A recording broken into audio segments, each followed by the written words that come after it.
The People's Democratic Party has reaffirmed its national convention scheduled for November 15 and 16, 2025 in Ibadan, Oyo State, and will proceed as planned despite a recent court ruling. In a statement issued on Wednesday, the PDP National Publicity Secretary and Secretary of the 2025 National Convention Organizing Publicity Subcommittee, Debo Olugunagba, dismissed reports of a postponement as false, misleading, and the handiwork of political detractors. Olugunagba added that the National Convention Organizing Committee was working tirelessly to ensure a smooth and successful exercise, noting that delegates and stakeholders had already begun arriving in Ibadan. However, a faction of the party had earlier announced the suspension of the convention, citing a judgment delivered by Justice Omotosho of the Federal High Court in Abuja. Joining us on the show to preview the party's upcoming convention in Ibadan, the plan to expel Wike from the party, and whether such an action is within the party's constitution, is Chief Bode George, a chieftain of PDP. Good morning, sir, and welcome to the morning show. A very good morning to you, and it's always a pleasure for me to discuss national issues and our party. Excellent. Well, sir, you've always argued, or insisted rather, that whatever is happening in the PDP is a family matter and that the matter will be resolved. I mean, I've been hearing that almost forever. But it is very clear now that this is no longer a family. The party is effectively divided right down the middle over the issue of convention in Ibadan. Even if the convention holds, it seems clear at this point that that dispute will still continue. So what do you think is the way forward for the party?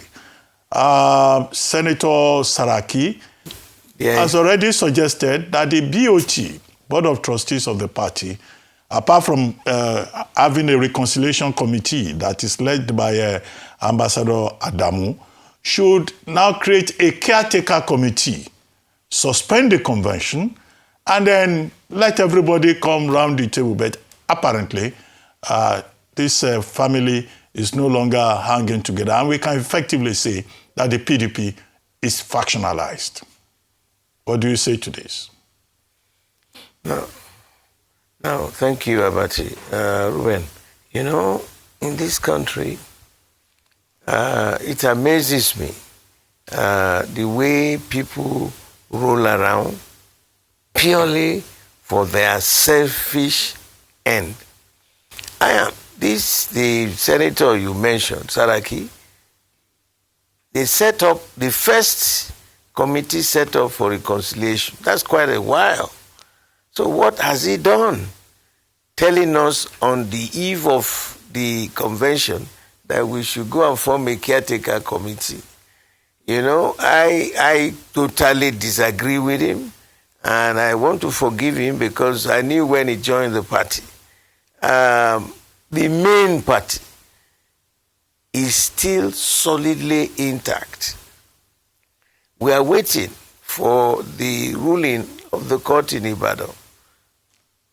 You know why?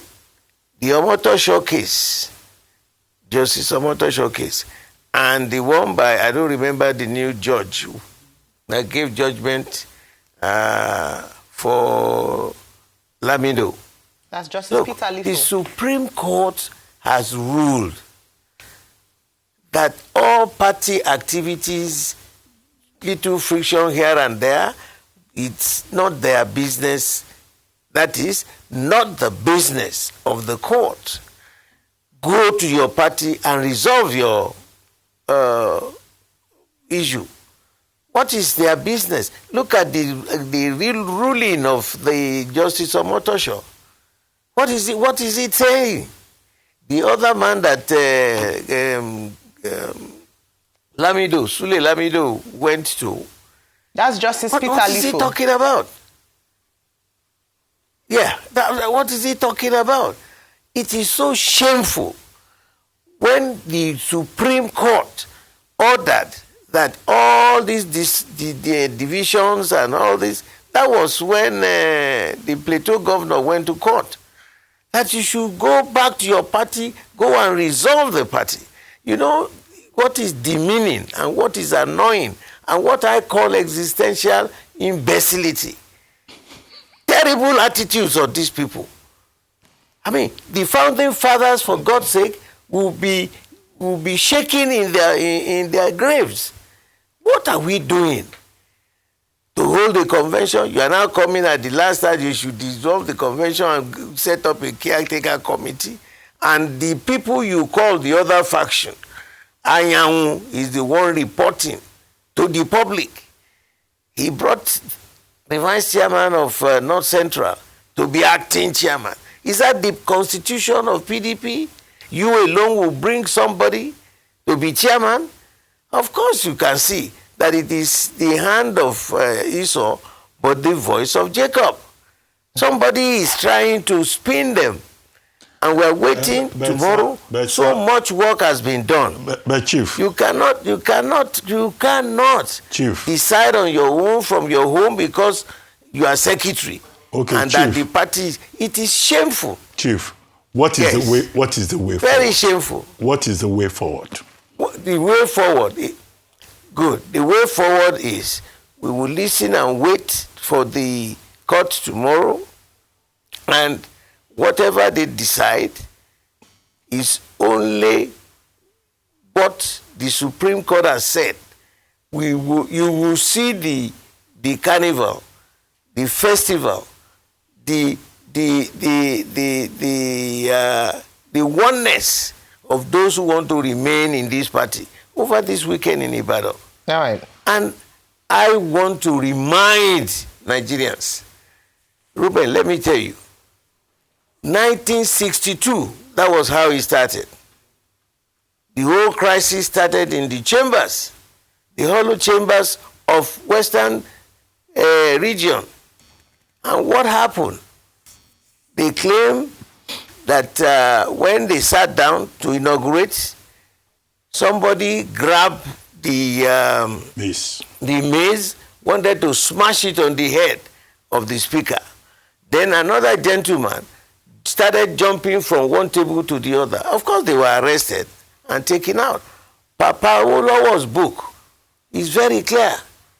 He restated that experience. For those of us in 1962-3, I probably was in Form 3 or Form 4. All right? We saw it. What he said, and in the parliament, I will repeat it. He said, Mr. Prime Minister, why are you planning to set up an emergency rule in Western region? Was there violence in Mokola? Was there violence in Ogbomoso? Was there violence in Ajegunle? Was there violence in Badagry? Because all those areas were still part of Western region. He said, why are you declaring state of emergency? That led to the farmers' riot. Agbekoya, wait here. Like joke, in 1966, you know, between 1962 and 66, there was a lot of mayhem. Babawolowo was, brought before Coca inquiry. After Coca inquiry, that they couldn't find anything, treasonable felony. For God's sake, this country is big enough for everybody. Don't let us repeat the mistake of the past. We are going back to Oyo, to Ibadan, to do the convention. And it just brought to my head exactly what happened. Okay. We must not make that mistake. Let everybody stay on their side. If you want to leave the party, get the hell out. All right, sir. All right. Get the hell out. Don't come and start telling us this and that and stories that are... A strong direct message. It's a strong direct message to the detractors. Get out. Okay. Let me ask you, sir, because just before you came on... Absolutely. Just before you came on, on the show, there are adverts being run. And I know you are emphasizing the fact that the convention will still hold. But the advert is signed off by the National Secretary of the PDP, Senator Samuel Anyanwu, saying that unfortunately the convention has been postponed. Does he have a right to... By who? Hold on, sir. Does he have a right, he has, by the power of his position, to release or sign off such an advert saying or informing the general public that the PDP convention for this weekend has been postponed? And then, based on all of this crisis, various court judgments and still subsisting matters in the courts, will the outcome of this convention hold water? Would it be honored? Would it be considered by members of the party? Since a number of members, whether you call them detractors or enemies of the party, are holding on to the fact that this party convention should not hold. The actions, the outcomes of the convention, would it be honored? Of course it will be honored. When you talk about the party, is the secretary, how many of them are together? Let me tell you this.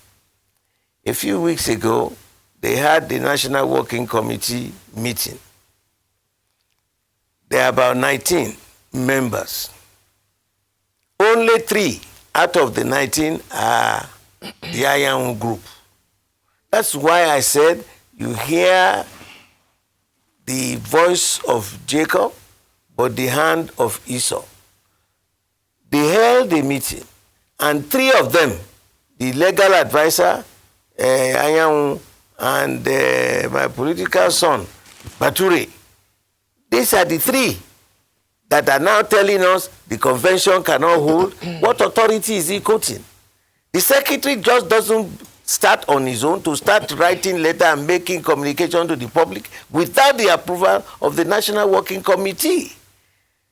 The remaining members are still intact. That's why I said, you wait. We will see the judgment tomorrow, and preparations had gone far. And I'm going to request that you people join us live. Okay. Sir, you're talking about this judgment tomorrow. For the usual annual festival. Yes, sir. You're talking about this... I don't know. You're talking about this judgment tomorrow. Based on the judgment I was going to say tomorrow. that it's almost as if you're preempting, because you're saying that let's wait for the judgment tomorrow and then we'll see, and that the convention will still hold. Yeah. What if the judgment comes out not in your favor?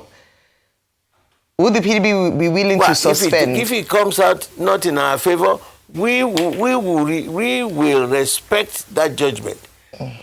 And then go to the appeal and go to the Supreme Court. Supreme Court, like we are saying, has ruled severally that you cannot allow the parties to sort their internal dispute by themselves, except when it is a competition between one person and another, and the process of election.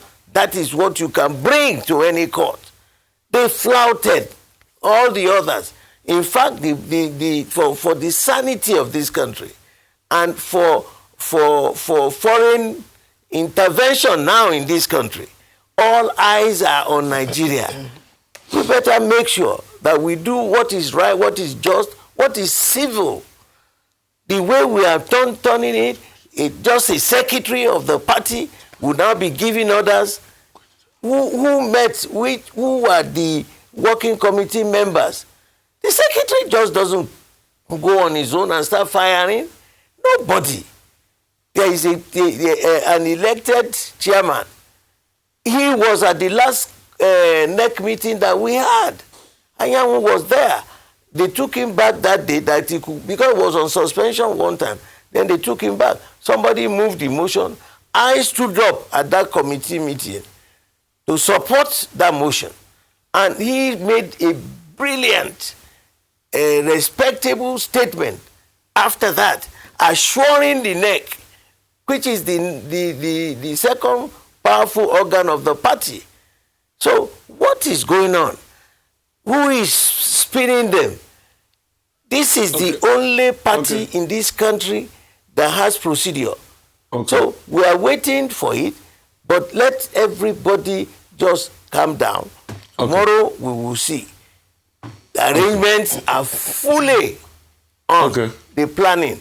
Okay. So how do you now come back to Ibadan again? Are you going to repeat what they did at the National Secretariat in Ibadan? Okay. And that's why I said those who were alive in 1962, we got to be very careful in this country. Okay, Baba. I beg you. Okay, sir. Good to see you, sir. And congrats on your forthcoming event, sir. Real quickly, I'd like to ask this. Thank you. Now that Justice Akintola has extended that stay up till about Friday, Lamido is also in court. I heard there was a meeting to bring the stakeholders together yesterday, some meeting within the PDP fold that was not successful. Is it in the best interest of the party to go ahead with convention or just cancel it till things are sorted out?